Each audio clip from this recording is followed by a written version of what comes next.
Hello दोस्तों, मैं आपका भाई ऋतिक स्वागत करता हूं आपके अपने YouTube channel agriculture on top knowledge में। तो दोस्तों, जैसे कि आपने देखा है, आपके कहने पर जो मैंने मॉडल पेपर सॉल्व कराया था 2025 वाला, ये यूपी बोर्ड द्वारा भेजा गया था। तो आपके काफ़ी कमेंट आ रहे थे कि सर इसका जो संपूर्ण हल कराओ। तो दोस्तों, इस वीडियो के अंदर मैं जितने भी क्वेश्चन हैं उनका संपूर्ण हल कराया हूँ इस पीडीएफ के अंदर। अगर आपको ये पीडीएफ चाहिए तो 9528, ठीक है, 9528 63 90 99 पे मेरे व्हाट्सअप नंबर पे मैसेज कर सकते हैं और इससे क्या प्राप्त कर सकते हैं। तो दोस्तों, आपका जो एग्ज़ाम है 28 फरवरी को होने वाला है, तो इसलिए इस वीडियो को उससे पहले ज़रूर देख लेना, ठीक है। क्योंकि इससे क्या है, क्वेश्चन किस तरीके के पूछे जाते हैं, किस तरीके के बनते हैं, और हो सकता है 4-5 क्वेश्चन इससे क्या आ जाएँ आपके लिए, ठीक है। तो गैर टाइम वेस्ट करे चलते हैं आगे। अगर आप हमारे चैनल पर पहली बार विजिट कर रहे हैं तो आप हमारे चैनल को सब्सक्राइब करें और अपने दोस्तों तक ज़्यादा से ज़्यादा शेयर करें, जिससे वो भी क्या लाभ ले सकें, ठीक है। तो सबसे पहले इसमें पोर्शन आएगा आपका एमसीक्यू का, यानी कि इस तरीके से कि आपको यूपी बोर्ड की कॉपी में लिखना है, ठीक है। जैसे मैंने इसमें क्या डाल रखा है, बहुविकल्पीय प्रश्न आपको क्या इस तरीके बीच में डालने हैं कॉपी के ऊपर, जो भी आपको बोर्ड एग्जाम की जो आंसर की मिलेगी उस पर लिखना है। फिर उसके बाद ये क्या है, बहुविकल्पीय प्रश्न है। मैंने क्या है आपको कुछ इस तरीके से बता रखा है, ठीक है। यानी कि क्वेश्चन नंबर आपको कैसा करना हो, क्वेश्चन नंबर ऐसे फर्स्ट का पहला, ठीक है, आपको इसका आंसर दे देना है। यानी कि इसमें कह रहा है कि रेफेनस सेटाइवस, ठीक है, क्या रेफेनस सेटाइवस वैज्ञानिक नाम है किसका है, तो ये मूली का होता है। रेफेनस सेटाइवस जो मूली का वैज्ञानिक नाम होता है, ठीक। भारतीय सब्जी अनुसंधान संस्था कहाँ पर है, ये उत्तर प्रदेश के अंदर है। उत्तर प्रदेश में कहाँ पर है, बनारस में है, ठीक है, जिसे बोलते हैं IVRI। बैंगन का उत्पत्ति स्थान माना जाता है, किसे माना जाता है, भारत को। यानी कि सब्जी का एक ऐसा मात्र वो है, ज़्यादातर एग्जाम में पूछा जाएगा, 100% इस बार भी ये पूछा जाएगा, ठीक है। ये इंपॉर्टेंट है ये वाला पॉइंट। तो बैंगन का उत्पत्ति स्थान है, भारत माना जाता है। अमरपाली प्रजाति है, अमरपाली एक बोनी किस्म है, किसकी है, आम की है। तो ये किसकी वैरायटी है, आम की प्रजाति है। ये आपको मुझे कमेंट में बताना, वी कटाप का आमतौर से प्रयोग होने वाला सूत्र, ठीक है, इंपॉर्टेंट है ये वाला। ये मुझे कमेंट में बताना आपने क्या पढ़ा होगा, ठीक है। नहीं पढ़ा होगा तो आप एक बार कमेंट करना, मैं आपको बता दूंगा, ठीक। ठीक है। आपको कुछ इस तरीके से क्या लाइनिंग भी क्या अपने उसमें खींचनी है। आपके पास एक स्केल होनी चाहिए, ठीक है, जिसे पेमेंट्री बोलते हैं, और एक काला स्केच होना चाहिए, जिससे कि आप इस तरीके की क्या लाइनिंग कर सको, ठीक है। जिस तरीके की जैसे ये पहला पोर्शन आपने निपटा दिया, ठीक है, ये वाला ये 5 क्वेश्चन आपने लिख दिए, उसके बाद आपको क्या अंडरलाइन करना है, ठीक। या आप क्या नए पेज से स्टार्ट करना है फिर, ठीक है। किससे, नए पेज से क्या अगला क्वेश्चन क्या आपको स्टार्ट करना है। जैसे निश्चित उत्तरीय प्रश्न है, ये आपको जो है अगले पेज से ही क्या स्टार्ट करने हैं। जैसे ही आपका अगला पेज होगा उस पर ऊपर सबसे ऊपर डालना निश्चित उत्तरीय प्रश्न, ओके, ठीक है। उसके बाद क्या है, क्वेश्चन कह रहा है कि विटामिन सी युक्त एक फल का नाम बताइए। इसमें कह रहा है कि जो विटामिन सी पाई जाती है किस किस फल के अंदर पाई जाती है, उसका नाम बताना। तो मैंने इसमें क्या 2 फल ले रखे हैं, आंवला और नींबू, ठीक है। आंवला और नींबू ऐसे फल हैं जो जिनमें क्या विटामिन सी पाई जाती है, ठीक। क्वेश्चन नंबर 3 कह रहा है कि गुलाब के कुल का नाम लिखिए। यानी कि गुलाब का जो कुल है उसका क्या नाम होता है, गुलाब का जो कुल है, यानी कि फैमिली की बात करते हैं, रोजेसी फैमिली से क्या गुलाब हमारा बिलोंग करता है, ठीक है। इसका बोटनिकल नेम क्या, रोजा इंडिका है, ठीक है। रोजा इंडिका क्या इसका बोटनिकल नाम है गुलाब का, ठीक। 2 कोल फसलों के नाम बताइए। जो कोल क्रॉप्स हैं उनकी 2 फसलों के नाम कौन कौन सी है, हमारी फूल गोभी है, पत्ता गोभी है, ठीक है। ये कैसे अंदर हमारी फूल गोभी, पत्ता गोभी, गांठ गोभी, ये सब किसके अंदर आती है, हमारी कोल क्रॉप्स के अंदर आती है, ओके। क्वेश्चन नंबर 5 देखते हैं, ठीक। कह रहा है कि लौकी की 2 उन्नतशील प्रजातियों के नाम बताइए, ठीक है। लौकी की उन्नतशील जो प्रजातियाँ ये कमेंट में आपको बतानी है, ये आपने अच्छी तरह से क्या पढ़ रखी होंगी, ठीक है। मैं आपको भी देखना चाहता हूँ कि आपने कितना कुछ पढ़ रखा है, इस वजह से मैंने ये कुछ जो इंपॉर्टेंट है वो छोड़ रखे हैं, ठीक।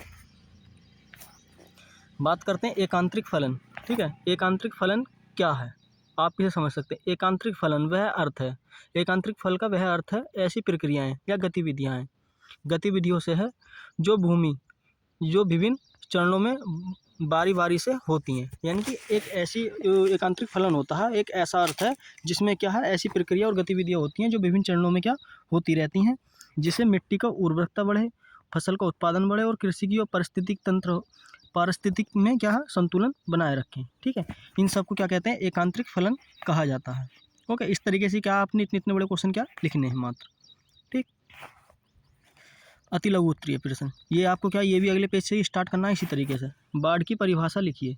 जब किसी नदी, झील या अन्य जल स्रोत में जल का स्तर सामान्य से अधिक बढ़ जाता है, ठीक है।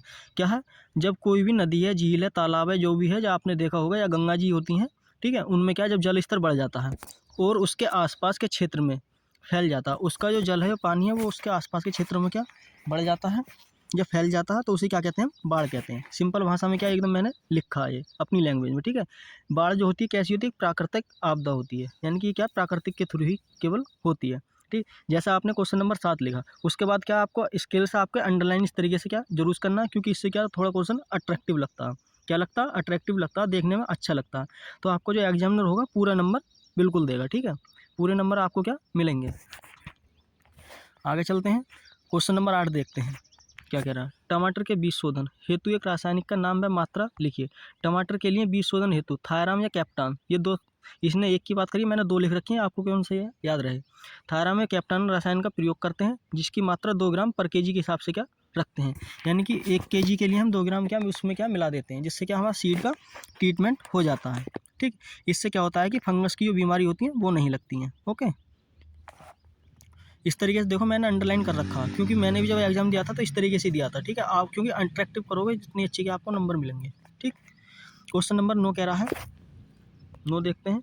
जल निकास किसे कहते हैं। जल निकास किसे कहते हैं, जल निकास वह क्रिया है जिसमें जल में किसी क्षेत्र से बाहर निकाला जाता है, यानी कि जल निकास एक ऐसा प्रक्रिया है जिससे क्या जल को किसी क्षेत्र से क्या बाहर निकाला जाता है ताकि जल भराव ना हो, यानी कि जहाँ पर क्या जल भराव ना हो और भूमि का उपयोग के और जो भूमि है उसे उपयोगी बनी रहे, और यह प्राकृतिक या कृत्रिम तरीके से भी क्या निकाला जा सकता है। हम इसे क्या प्राकृतिक तरीके से कृत्रिम तरीके से क्या निकाल सकते हैं, उसे क्या कहते हैं, जल निकास कहते हैं, ठीक है। आप इस तरीके से समझो, ये हमारा क्या है, खेत है, इसके अंदर अगर ज़्यादा जल भर जाएगा तो इसे बाहर निकालने की क्रिया को क्या कहते हैं, जल निकास कहते हैं। आप इसे किस तरह के प्राकृतिक स्रोत के थ्रू निकाल सकते हैं या कृत्रिम स्रोत के थ्रू, ठीक। क्वेश्चन नंबर 10 है, 10 क्या रहा, क्या देखते हैं इसका भी। इनकी उल्प वृष्टि किसे कहते हैं। उल्प वृष्टि वह मौसमी घटना है, यानी कि उल्प वृष्टि एक ऐसी मौसमी घटना है जिसमें बादलों से ओले गिरते हैं। बादलों से क्या ओलावृष्टि होती है, क्या ओले गिरते हैं। ओले छोटे या बड़े बर्फ़ के टुकड़े होते हैं। ओले जो होते हैं क्या होते हैं, छोटे और बड़े क्या बर्फ़ के टुकड़े होते हैं जो ज़बरदस्त ठंड के कारण पानी की बूंदों में जम जाते हैं, ठीक है। जो क्या होते हैं, जब ज़बरदस्त ठंड के कारण क्या हो पानी की बूंदों में जम जाते हैं, उसे क्या कहते हैं, ओलावृष्टि कहते हैं, ठीक। भूकंप, ठीक है। आप भूकंप से समझेंगे कि आप अपनी लैंग्वेज में लिख सकते हैं, जो मैंने है इस तरीके से याद करते हैं तो आपको बिल्कुल आसानी होगी लिखने में, ठीक। पर ये आपको ये ध्यान रखना, अंडरलाइन जरूर करना। आपके पास ब्लैक स्केच 100% यूपी बोर्ड में आपके पास होना ही चाहिए, ठीक, अगर आपको अच्छे नंबर लेने हैं तो। भूकंप की परिभाषा दीजिए। भूकंप वह प्राकृतिक आपदा, भूकंप क्या है, एक प्राकृतिक आपदा यानी कि नेचुरल सोर्स है, नेचुरल डिजास्टर है, नेचुरल डिजास्टर है जो पृथ्वी की सतह यानी कि अचानक हिलने लगती है। यानी कि भूकंप किसे कहते हैं, जब पृथ्वी की सतह अचानक हिलने लगती है, कांपने लगती है।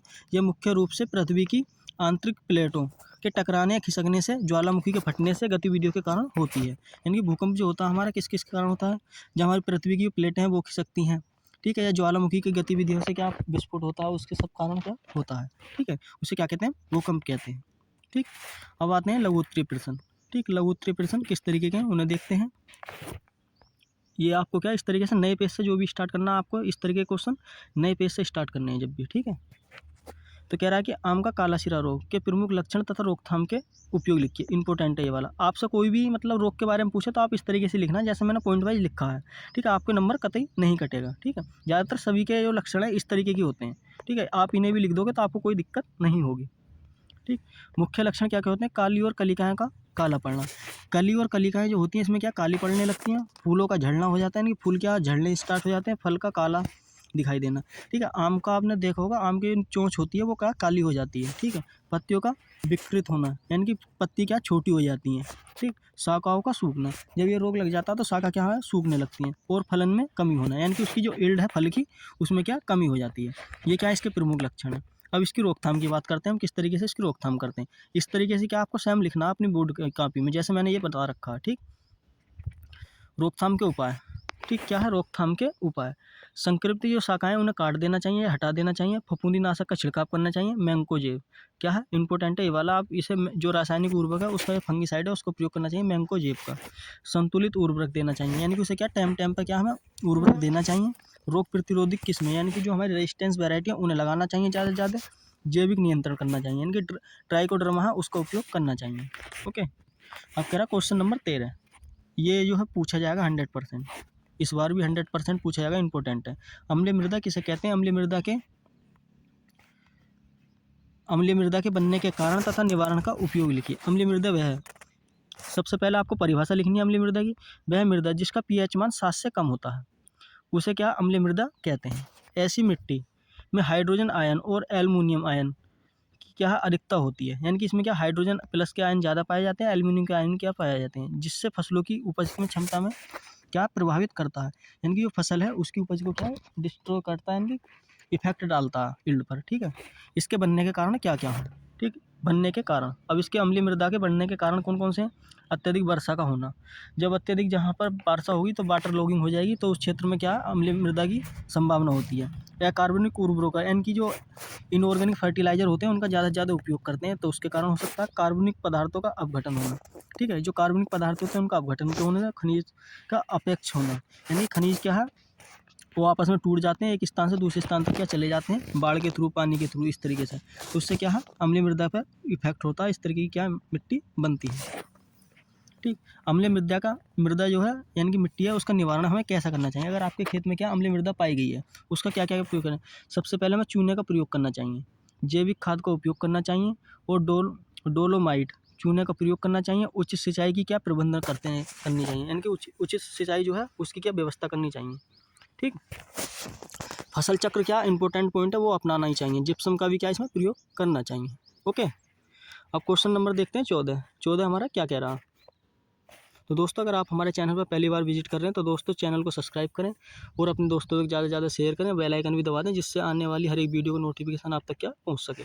ठीक है दोस्तों, तो क्वेश्चन नंबर 14 कह रहा है कि जल क्रांति का भूमि एवं पौधों पर प्रभाव क्या होता है। जल क्रांति का भूमि पर क्या प्रभाव पड़ता है।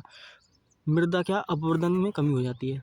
ठीक है, जब जल क्रांति कहीं पर ज़्यादा हो जाएगी तो उसमें क्या मृदा की जो अपवर्धन है यानी कि मिट्टी का कटाव ज़्यादा होने लगता है, मृदा की नमी क्या है बरकरार रहती है, खारे पानी की समस्या की कमी हो जाती है, मिट्टी की संरचना में क्या सुधार हो जाता है और बंजर भूमि को पुनः क्या विकसित किया जा सकता है। ठीक है, ये क्या है इसके भूमि के जल क्रांति के प्रभाव हैं। ठीक, अब कहते हैं जल क्रांति के पौधों पर क्या प्रभाव पड़ता है। जो जहाँ पर क्या जल क्रांति ज़्यादा होती है वहाँ क्या है पौधों पर क्या प्रभाव पड़ता है। ठीक, जल क्रांति से समझ सकते हैं कि आप कम होना। ठीक है, यानी कि आप समझो कि जल क्रांति का मतलब क्या ज़्यादा है वाटर लॉगिंग होना, ऐसा कुछ नहीं है। जहाँ पर क्या जल मात्रा क्या कम होती है। ठीक है, उसमें क्या क्या सुधार है, क्या क्या करना चाहिए उसके बारे में।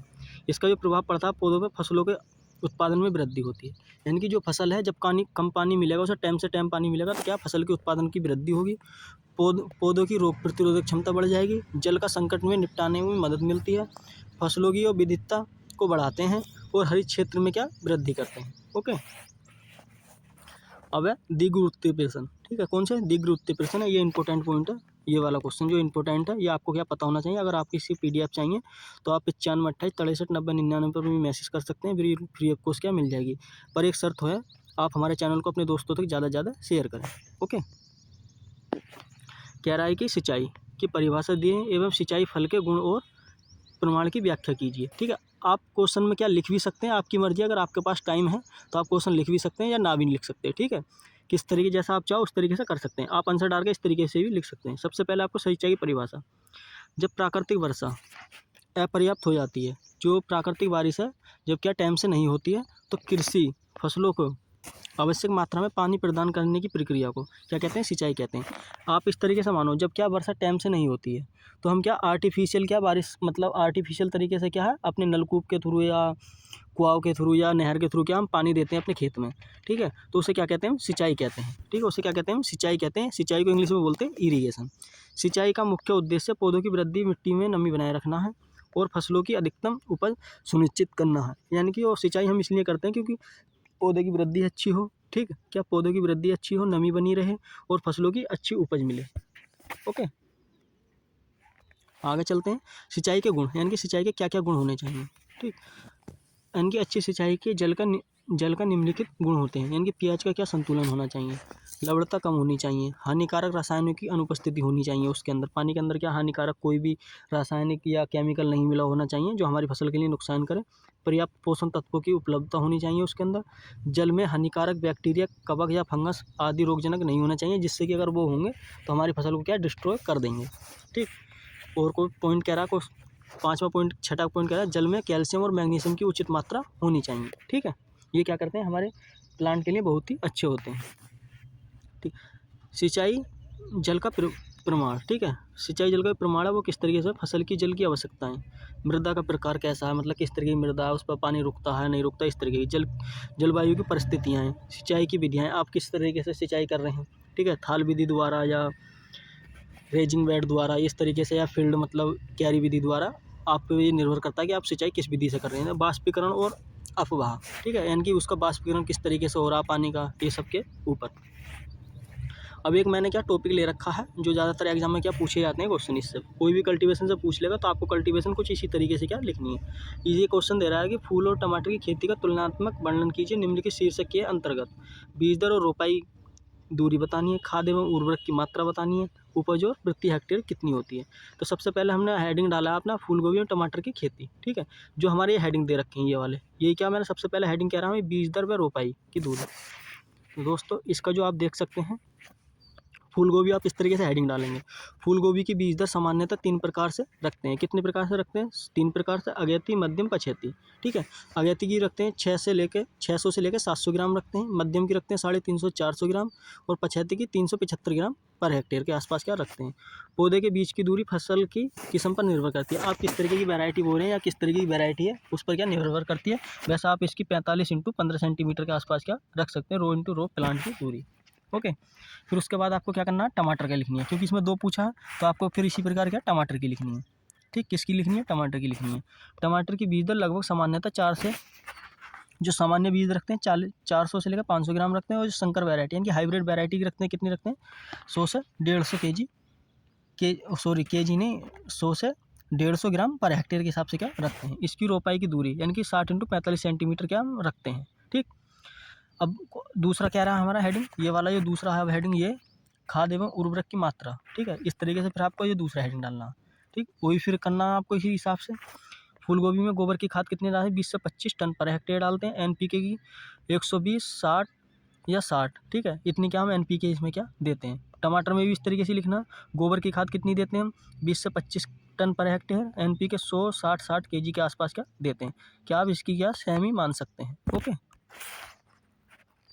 उपज की बात करते हैं, ठीक है, जो लास्ट पॉइंट है हमारा क्या उपज है, ठीक। आप इस तरीके से लिखोगे पॉइंट वाइज तो आपको नंबर पूरे मिलने की संभावना रहती है, क्योंकि देखो ज़्यादा मैंने भी नहीं लिख रखा, ज़्यादा कम भी नहीं है, ठीक। आपके क्या इसमें 2 पेज आराम से क्या भर जाएंगे। उपज की प्रति हेक्टेयर बात करते हैं तो फूल गोभी, ठीक है, फूल गोभी की उपज होती है 200 से लेकर 300 कुंटल पर हेक्टेयर हो जाती है। टमाटर की होती है, इसकी भी क्या 300 से लेकर 200 से लेकर 350 kg कुंटल तक हो जाती है, ओके। आपसे एक प्रकार से मान लो आपको क्वेश्चन दे दिया जाए इस तरीके से कि गुलाब की खेती का वर्णन कीजिए, तो आपको इस तरीके के क्वेश्चन किस तरीके से लिखने हैं। सबसे पहले गुलाब का आपका बॉटनिकल नेम लिखना, फैमिली लिखनी है, या कोई भी कल्टीवेशन दे दे उसके, ये मैंने आपको बताया, ठीक है, कोई भी कल्टीवेशन दे दे उस तरीके के। तो सबसे पहले जलवायु एवं मिट्टी लिखनी है, ठीक, यानी कि उसकी जलवायु और मिट्टी कैसी आवश्यकता होती है। फिर उसकी वैरायटी लिखनी है आपको, फिर उसकी रोपाई की विधि लिखनी है कि हम इसकी इतनी सेंटीमीटर, जैसे मैंने आपको पीछे बता दिया इस तरीके से लिखनी है। फिर सिंचाई, हम किस तरीके से उसे सिंचाई करते हैं, या ड्रिप इरीगेशन करते हैं, या मतलब थाल विधि करते हैं, इस तरीके से। उसमें खाद एक उर्वरक कितना डालते हैं, ठीक है, खाद एक उर्वरक आप एक अपने माइंड में क्या माइंड में एक सेट कर लेना, ठीक है। 20 से 25 कुंटल के आसपास क्या ज़्यादातर हम क्या खाद उर्वरक देते हैं, ठीक। कीट एवं रोग का नियंत्रण कैसे करते हैं, कटाई और विवरण उसका क्या कैसे करते हैं, ओके। ये पॉइंट आपको क्या 6 पॉइंट रखने हैं आपको इस तरीके की कल्टीवेशन के लिए, ठीक। तो अब देखते हैं क्वेश्चन नंबर 17, ठीक है। इस मॉडल पेपर का जो है, जो यूपी बोर्ड ने भेजा था, लास्ट का क्वेश्चन है 17, क्या कह रहा है, क्षारीय मृदा में बनने के कारण तथा उसे सुधारने के प्रकार बताइए। वह मृदा जिसमें क्या pH मान 7 से अधिक हो जाता हो और जिसमें सोडियम, कैल्शियम एवं मैग्नीशियम अधिकतम पाई जाती है, उसे क्षारीय मृदा कहते हैं, ठीक है। और इसे लवणीय मृदा या ऊसर भूमि के नाम से भी क्या जाना जाता है, ओके।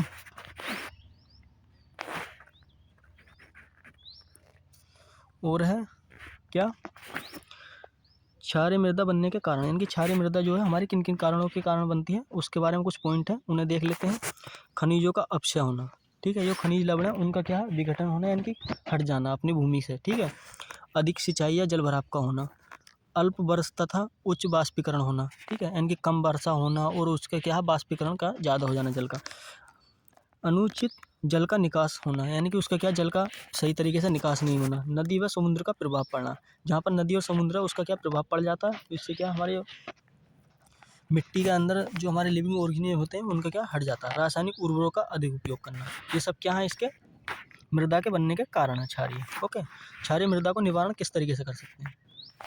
जिप्सम का प्रयोग करके, सल्फर यौगिक का प्रयोग करके, हरी खाद का, जैविक खाद का उपयोग करके, सही सिंचाई का प्रबंधन करके, गहरी जुताई करनी चाहिए हमें, फसल चक्र अपनाना चाहिए, लवण संयुक्त फसलों का क्या उपयोग करना चाहिए। ठीक है दोस्तों। तो दोस्तों आई होप, मुझे उम्मीद है कि आपको इस वीडियो में कुछ हद तक आप सबको क्या सीखने मिलेगा। ठीक है, अगर आपको PDF चाहिए तो जैसे मैंने आपको बता दिया 95 28 63 90 99 पर क्या ये मैसेज करें, बिल्कुल फ्री ऑफ कॉस्ट क्या तुरंत आपको पहुंच जाएगी आपके एग्जाम से पहले। ठीक है दोस्तों, अगर आप यूपी कैटेट के साथ, यूपी बोर्ड के साथ साथ, ठीक है, यूपी बोर्ड के साथ साथ यूपी कैटेट की एग्जाम की तैयारी करना चाहते हैं तो आप बेधड़क आप मेरे चैनल के साथ जुड़े रहें लास्ट तक। ठीक है, यूपी कैटेट जो एग्ज़ाम होता है गवर्नमेंट यूनिवर्सिटी में एंट्रेंस पढ़ने के लिए एग्ज़ाम होता है। ठीक है, आपका सपना अगर गवर्नमेंट यूनिवर्सिटी में पढ़ने का तो आप मेरे चैनल पर बने रहें। तो दोस्तों मिलते हैं इसी प्रकार की अगली वीडियो में, तब तक के लिए हमें इजाज़त दें। मस्त रहें, स्वस्थ रहें। आई होप, मुझे उम्मीद है कि ये वीडियो आपको पसंद आई होगी। ठीक है, कमेंट करके ज़रूर बताएं, लाइक करें। धन्यवाद।